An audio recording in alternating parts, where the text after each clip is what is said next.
4 o'clock in Jonesboro. We're following several stories for you today right here on NEA Report, including a scam that JPD is warning us about where they're saying that you may be targeted by folks that are pretending to be part of the federal tax service, but they're not. We're going to do an interview with Cassie Brandon to tell you what you need to watch out for. That's coming up. A shotgun thief, or alleged, we should say, didn't even get away from the vehicle where the cops had finished making their report before he was already captured. And the victims the victim and witness, they made a positive identification on the man at the traffic stop. The details on that one are coming up. It's a wild story. Plus, Apple is slowing your phone down. They actually are, and we know they are. They've admitted it. The story on the way, plus not much snow in the forecast. You may see a few snow flurries on Christmas Eve. The details are next. And Animal Control is in studio, and we've already had a mess made. Here we go.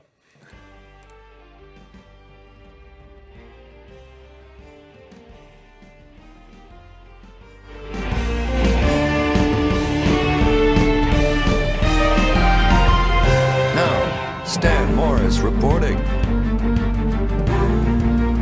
Well, we learned today from Jonesboro Police Department that the IRS has been being impersonated here in Northeast Arkansas. Specifically, several scammers have been calling residents across the area, posing as IRS agents, trying to collect from them and, well, hopefully not succeeding, but just the fact that we have to warn you about it means there's always the potential that they might. We're on the phone right now with Jonesboro Police Department Sergeant Cassandra Brandon, who is actually the person who sent out the alert today. Thanks for taking a couple of minutes out to talk to us, Cassie. No problem. Thanks for putting this out there for us. Absolutely. And I saw, the release earlier today. It goes over the fact that the IRS doesn't conduct business in the way that these scammers are. Can you tell us a little bit about what the scam is and how they're posing as the federal, collectors here? So basically, they're calling people saying that they owe money to the IRS, back taxes or whatnot, and they're telling these folks that if they don't pay immediately while they're on the phone with them, or arrange to make a payment to this individual, then they'll contact local police agency, and we will be on our way over there to arrest them. Interesting. But you mentioned in the release, in most cases, that's not even something that could take place, right? Right. We don't. We're a local law enforcement agency. We don't enforce federal law, nor do we make arrests on federal cases. Generally, that's not to say that we never could, but particularly in a case like this, the IRS is, to my knowledge, not going to contact a person and say, you owe us money. If you don't pay it, we're going to arrest you. There's probably a lot more conversation that happens before it even gets to that point. I'm thinking to myself also, a lot of the times the scammers will ask them to wire money to a certain address or a certain recipient. Is that the kind of thing we're seeing with this too? I'm not sure on those specifics, but we do see that where they want them to wire the money, or a lot of times we see where they ask for even gift cards or money cards, where they just they go purchase the card and then they give them the numbers off of the back of the card to pay. So anything like that is not going to be legitimate. If you do get a phone call, then our best advice is take down whatever information you can about the person calling, hang up, and get the phone number for the local IRS office out of the phone book or off of Google. Call that number and try to verify the information that you were given. I'm also thinking to myself, there may be some folks that care for older residents or others who may be more susceptible to these types of things.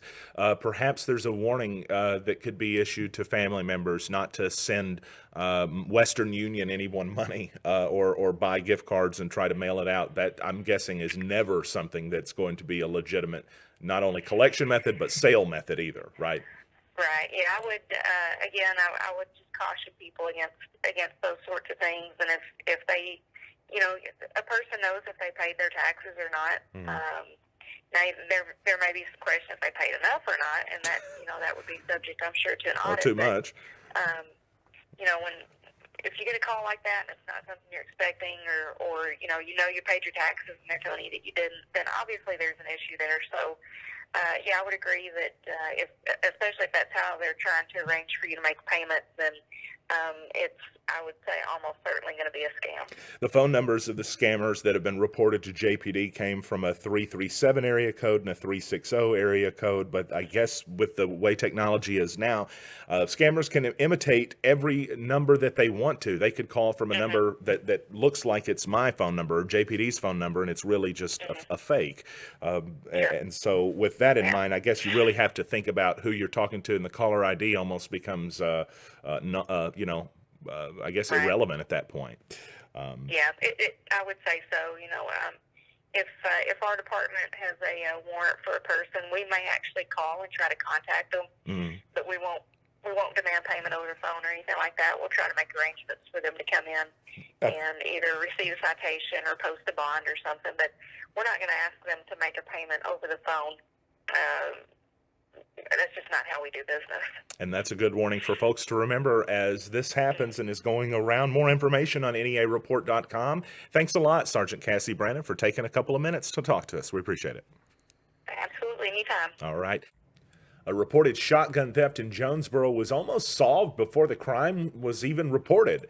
The fact is that authorities were still taking the report from the man who was the victim and witnesses whenever an officer just down the road from Jonesboro in Brooklyn pulled someone over, and he happened to have an unusual item in the back of his vehicle. Here's what happened. It was reported to have taken place in Jonesboro on Tuesday when officers were dispatched to the 3400 block of Aggie Road.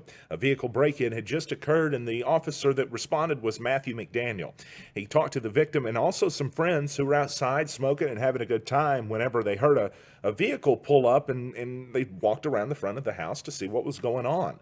That's when they saw a maroon Ford Escape peel out of the parking lot and get out of Dodge, but they were taking something with them. That's when the victim realized his Benelli semi-automatic shotgun was stolen. A short time later, in Brooklyn, on County Road 741, a suspect vehicle was pulled over, driven by Joshua Ray Slayton, 20, of Paragould. That's him on the screen right there. Brooklyn police found a Benelli shotgun in his vehicle and radioed back to Jonesboro officers what was going on, what they had found. The victim and witnesses were still with the police. I mean, this happened so fast, they hadn't even finished making their report. So Jonesboro officers took the victim and a witness, to Brooklyn, and with the suspect, along with several witnesses and several who were with the suspect, lined up in a single file. The victim made a positive identification on Slayton, his girlfriend, Haley White, 18, of Paragould, and another friend, Demontia Payne Batiste, 19, of Paragould. They were all at the stop, and the victim and witness was able to make a positive identification. Officers read the three of the Miranda warnings, and all three waived their right to remain silent. The report said that Slayton admitted to stealing the firearm. The girls admitted they were with Slayton as, quote, he stole the firearm. However, they did not participate. Lucky for them at least, they were released from the scene, but Slayton wasn't so lucky. He was arrested and faces felony charges of breaking or entering into a vehicle and felony theft of a firearm. He also faces a misdemeanor for allegedly stealing the keys of the victim, although he did deny stealing the keys while he was admitting to have stolen the item that was a felonious value, so it's important to note that. After being interviewed by a detective, the suspect said it was his first time doing this. We've learned in the last 24 hours from Apple and from some tech reports that something that we've thought for a long time that was happening really is. Your iPhone, as it gets older, it's being artificially slowed down by the tech giant. And they've just admitted that. And they've admitted it after it taking place for at least over a year, but they're claiming they have a good reason for it now that they're finally admitting to it. See, Apple never admitted the practice until after a chart was released by a company called Geekbench, an outlet that proved older phones are not performing as quickly as they were when they first came out. But come on, most of us who've had one of these things could have told you that. Apple claims it does this to save the hardware because the battery specifically loses life over time. And if the phone still places the same requirements on the battery as it did the day you got it, then apparently it'll cause the phone with an older battery just to instantly shut off. So Apple has a power management feature, they say, which is slowing the phone down to help preserve performance. But Apple claims they're not deliberately doing this to encourage consumers to buy new phones. That's what they're saying, and they have to say that because many people think that's exactly what they're doing. They release a new phone every year, and it seems like right around that time, your other iPhone starts to slow down, sort of. Maybe it's the case, maybe not, but Apple did encourage at least, or elicit, we should say, a great deal of criticism, including from an article on Business Insider that questioned if we're going to be able to trust them or how long it's going to be until that trust is restored, as it's seemingly something that's been called a conspiracy theory for a very long time, until the last day when we learn they really are slowing your phone down, but they say they're doing it for a good reason. We're watching for the possibility for some snowfall on the day before Christmas, but we're not expecting to really see any. And we are expecting to see some precipitation this weekend, but it's not going to be snowfall. It's going to be in the form of rain, and a whole lot of it. That's coming up right now in your New Wave Wireless forecast, home of the $49 iPhone screen repair. Starting out with tonight and a low of 52 degrees. We'll be looking at that and thinking we would like to have that for our high by the time the weekend's over. 52 for the overnight low, with a 30% chance of showers after midnight and patchy fog after midnight, with otherwise mostly cloudy skies.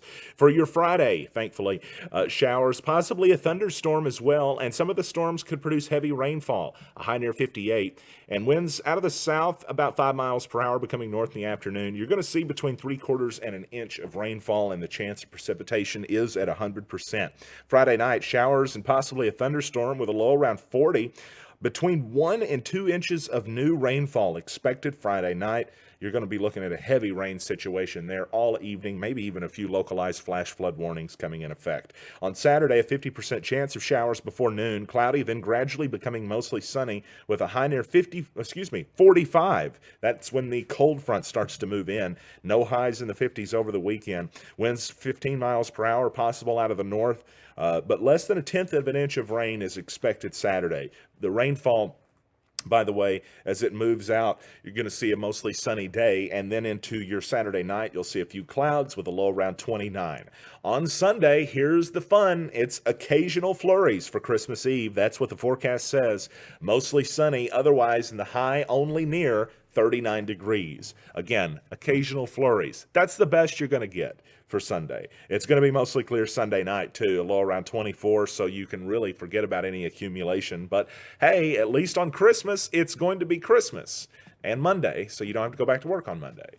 Looks like mostly sunny with a high near 41 degrees for your Christmas, and partly cloudy Monday night with a low around 25. By the way, just want to mention this, jumping ahead a little bit in the forecast, next Wednesday, a slight chance of rain and snow showers showing up in the forecast. Still going to be frigid all throughout next week.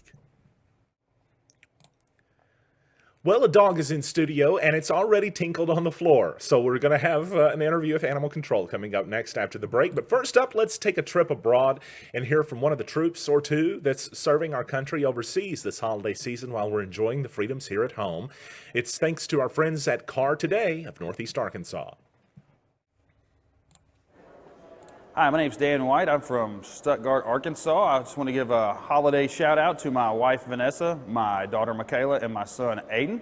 I also want to say Merry Christmas to my school where I teach in DeWitt, Arkansas.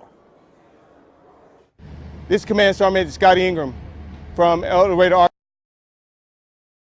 Arkansas, stationed in Camp Berry, Kuwait for Operation Spartan Shield.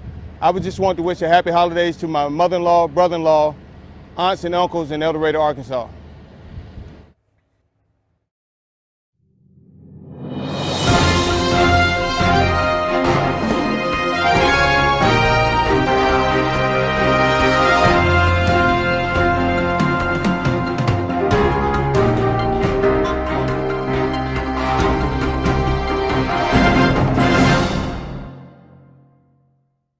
If you're a business owner, gaining new customers and retaining them is your top priority and biggest hurdle. Today, 85% of customers search online or look for you on social media. Do you have an effective strategy to reach them? At Ace One, we will customize a digital marketing strategy comprising of social media, web, and video marketing that fits your budget. Our dedicated account managers will work with you to create engaging campaigns, covering all digital media outlets. Ace One, your partner in digital marketing. Contact us today.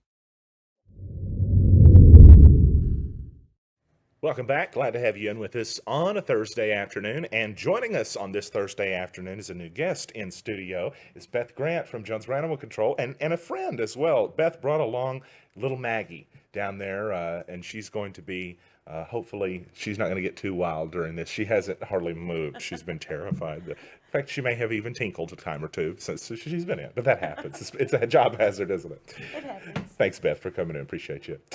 So tell us, it's the time of the year where you have strangers coming in and out of the house. It's the time of the year where people are bringing different kinds of food in the house you've never even seen before, some of it you've never want to see again.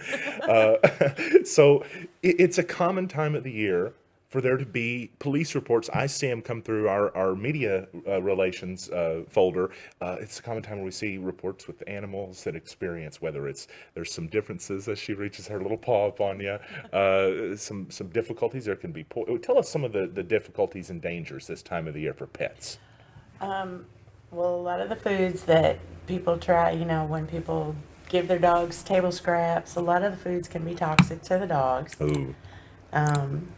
Also, this time of year, there's a lot more dog bites because they're put in more high-pressure situations. They're around people that they're not as familiar with and surrounded by a lot of people sometimes, which can cause a little anxiety, and sometimes it causes dog bites.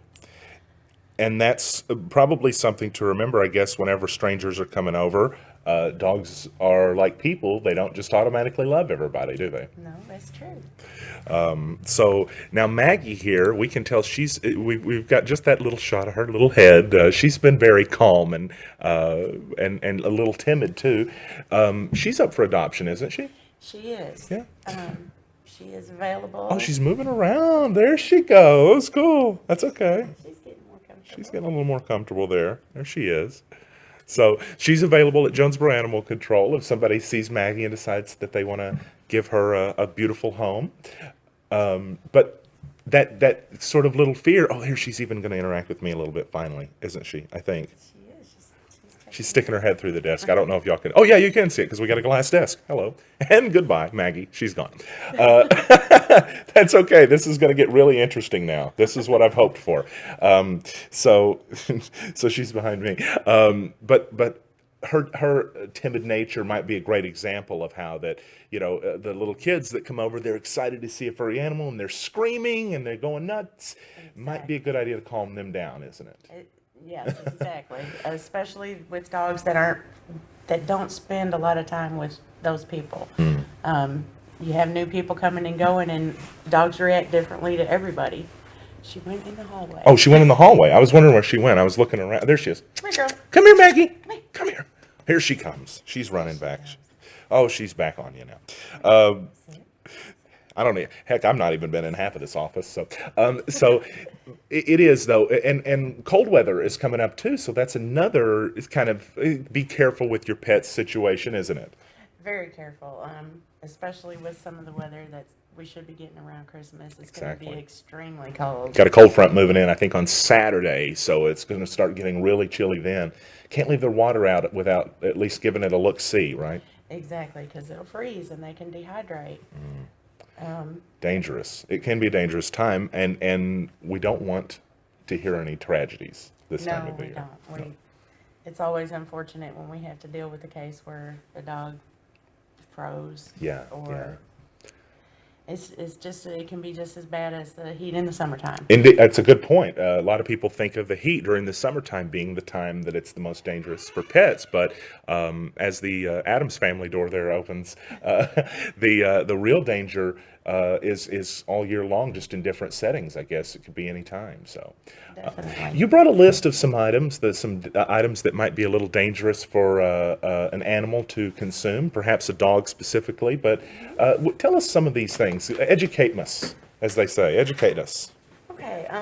Well, as a lot of people know, turkey has a substance in it called tryptophan. Yes. And it's kind of a natural sedative. Is that what makes me sleepy? Yes, it is. Okay. That's why you want to lay around and sleep after Thanksgiving dinner. That doesn't explain why I want to lay around and sleep all the other times of the year, though. But anyway. No, unless you had a turkey sandwich or lunch. Fair.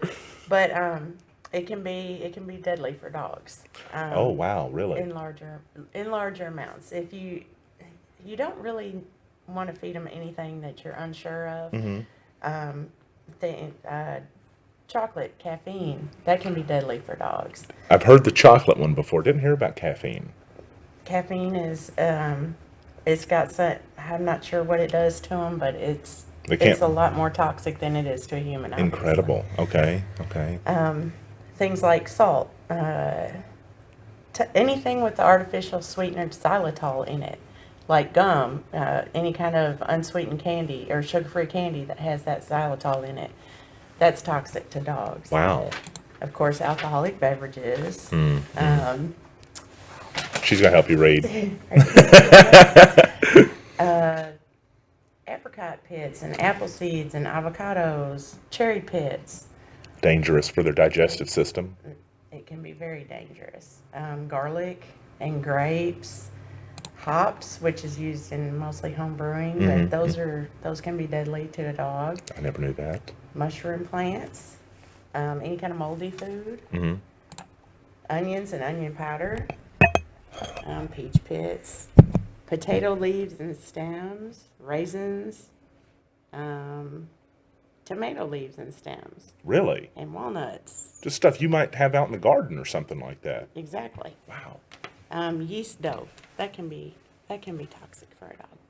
Well, so while all of this prep for food is going on, we have to also be considerate of what the dog might be able to jump up on the counter and reach a hold of. Exactly. Gotcha. Well, we're going to be careful with Maggie because we like Maggie. We don't want Maggie to have a sick tummy. We do. She's a sweetheart. She is. So you got a shot clinic coming up, do you not? Is that right? We do on January 6th, a low-cost shot clinic. Okay, and that's going to be where at? It's going to be at Jonesboro Animal Control, 6119 East Highland.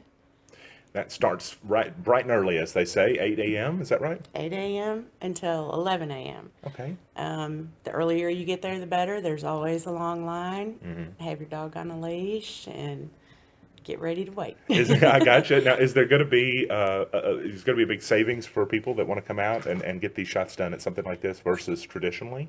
It is. It's a huge savings. The shots are $10 a piece.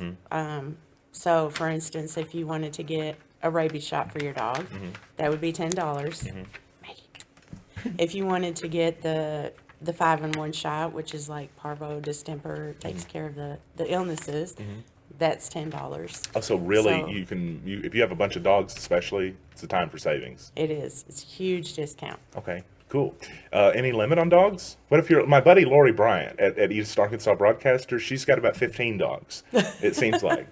The dog lady, they call her. The dog lady? No, could she bring all of her pups out? She could. Oh, cool. So She could. There's no limit on it. There you go. We'll give them all their shots. they might take off running with her, and I don't know. She may have to If get a. there's 15 of them, they might. 15 is like, I'm telling you, well, she would come to work and she could have like a sled. She has enough dogs to pull her, I think. No, I love Lori. Lori's probably watching this laughing. I hope so. Well, we love Maggie, and we want somebody to come adopt Maggie. So, Mags, what have you got to say about it? Anything? Anything to add? She just walked off.